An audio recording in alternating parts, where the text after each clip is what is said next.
নমস্কার বন্ধুরা, বনশ্রীস kitchen and blogs থেকে সবাইকে স্বাগত জানাই। আজ করে দেখাবো কালো জিরে এবং কাঁচা লঙ্কা ফোড়ন দিয়ে পাবদা মাছের পাতলা ঝোল। গরম ভাতের সাথে এইরকম ঝোল খেতে কিন্তু দারুণ লাগে।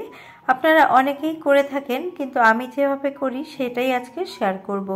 আসুন দেখে নেওয়া যাক আমার আজকের এই রেসিপিটি বানানোর জন্য এখানে আমি 6 পিস পাবদা মাছকে খুব ভালো করে ধুয়ে নিয়েছি। এবার এর মধ্যে আমি হাফ চা চামচ নুন এবং হাফ চা চামচ হলুদ গুঁড়ো দিয়ে দিয়েছি। এবার মাছের গায়ে নুন এবং হলুদটা ভালো করে মেখে নিচ্ছি। এইভাবে মেখে মাছগুলোকে আমি মিনিমাম 10 থেকে 15 মিনিট রেখে দেব। এইভাবে রেখে দিলে মাছের মধ্যে ভালো করে নুনটা যাবে আর খেতেও ভালো লাগবে। মাছগুলোকে 10 মিনিট আমি রেস্টে রেখে দিচ্ছি। এবার একটা মশলা বানাবো, তার জন্য বাটির মধ্যে আমি নিয়ে নিয়েছি 1 চা চামচ ভরে জিরে গুঁড়ো, হাফ চা চামচ লাল লঙ্কার গুঁড়ো, হাফ চা চামচ কাশ্মীরি লাল লঙ্কার গুঁড়ো, আর এর মধ্যে আমি হাফ চা চামচ দিয়ে দেব হলুদ গুঁড়ো।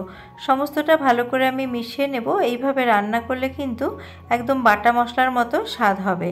আর আপনারা চাইলে এই রেসিপিতে বাটা মশলারও ইউজ করতে পারেন। সমস্তটা আমি গুলিয়ে রাখছি। এবার 10 থেকে 15 মিনিট পর রান্নাটা শুরু করব। আমি গ্যাসের মধ্যে সর্ষের তেল খুব ভালো করে গরম করে নিয়েছি। এবার একে একে মাছগুলোকে ভেজে নেব।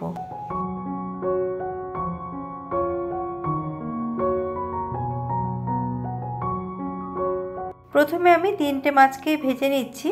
সবগুলো মাছকে একসাথে দিলে একটার গায়ে একটা লেগে মাছগুলো কিন্তু উল্টানোর সময় ভেঙে যেতে পারে।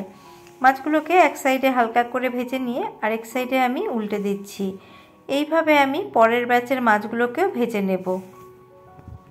মাছগুলোকে দুই পিঠে আমি হালকা করে ভেজে নিয়েছি। এবার একটা পাত্রের মধ্যে তেলটাকে ঝরিয়ে নিয়ে তুলে নিচ্ছি। এবার আমি বাদবাকি মাছগুলোও একইভাবে ভেজে নেব।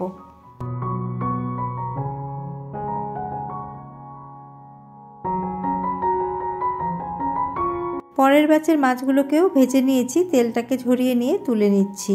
কড়াইয়ের মধ্যে যে অবশিষ্ট তেল রয়েছে তার মধ্যে একটা শুকনো লঙ্কা ফাটিয়ে দিলাম, একটা ছোট তেজপাতা দিয়ে দিচ্ছি, হাফ চা চামচ কালো জিরে, আর দিয়ে দেব 2টো চেরা কাঁচা লঙ্কা।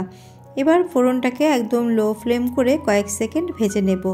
খেয়াল রাখতে হবে ফোড়নটা যাতে পুড়ে না যায়। ফোড়ন থেকে খুব সুন্দর গন্ধ বেরোতে শুরু করেছে। এবার আমি যে মশলাটা গুলে রেখেছিলাম সেই মশলাটা এর মধ্যে দিয়ে দেব।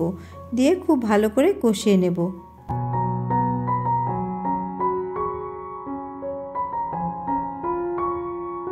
এবার এর মধ্যে স্বাদ মতো বা পরিমাণ মতো লবণ দিয়ে দিলাম।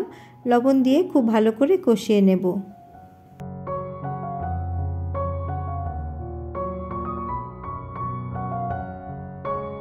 মশলা থেকে তেল ছাড়তে শুরু করেছে। এবার আমি একটা পাত্রে গরম জল করে রেখেছিলাম সেটাই দিয়ে দিচ্ছি।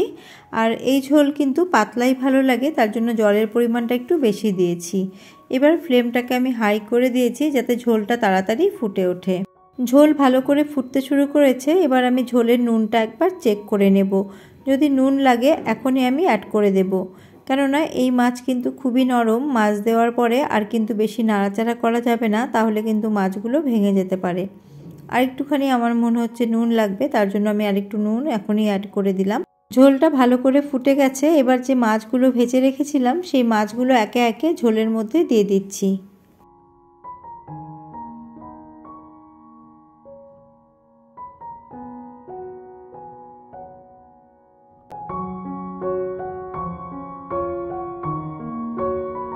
এখন আমি এর মধ্যে কিছুটা ধনেপাতা কুচি দিয়ে দিচ্ছি, আর শেষেও আমি ধনেপাতা কুচি দেব। তবে এই ধনেপাতা কুচিটা দিলে কিন্তু ঝোলের মধ্যে খুব সুন্দর একটা ফ্লেভার আসবে। আর ফ্লেভারের জন্য 3টে চেরা কাঁচা লঙ্কাও দিয়ে দিলাম। ঢাকা চাপা দিয়ে 3 থেকে 4 মিনিটের জন্য লো ফ্লেমে রান্না হতে রাখলাম।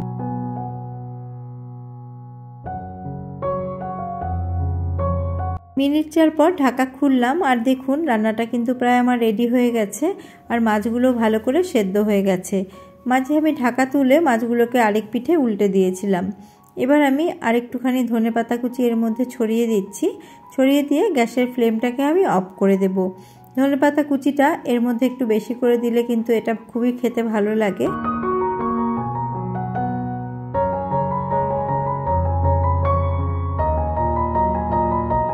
আলতো হাতে আমি একটু মিশিয়ে দিচ্ছি। তারপরে 5 মিনিট এটাকে ঢাকা চাপা দিয়ে স্ট্যান্ডিং টাইমে রেখে দেব।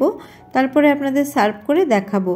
গরম ভাতের সাথে এই রকম কাঁচা লঙ্কা এবং কালো জিরে ফোড়ন দিয়ে পাবদা মাছের ঝোল খেতে কিন্তু অসাধারণ লাগে। আপনারা তো অনেকভাবেই খেয়েছেন, কিন্তু পেঁয়াজ রসুন ছাড়া এইভাবে একদিন পাবদা মাছের ঝোল অবশ্যই রান্না করে খেয়ে দেখবেন। আশা করি আপনাদের খুব ভালো লাগবে। আজকের রেসিপিটি আপনাদের কেমন লাগলো কমেন্ট করে জানাবেন। রেসিপিটি ভালো লেগে থাকলে লাইক করবেন, কমেন্ট করবেন, সাবস্ক্রাইব করবেন। আবারও আমি হাজির হয়ে যাব অন্য কোনো রেসিপি নিয়ে বা ব্লগস নিয়ে। আজ এই পর্যন্তই, নমস্কার।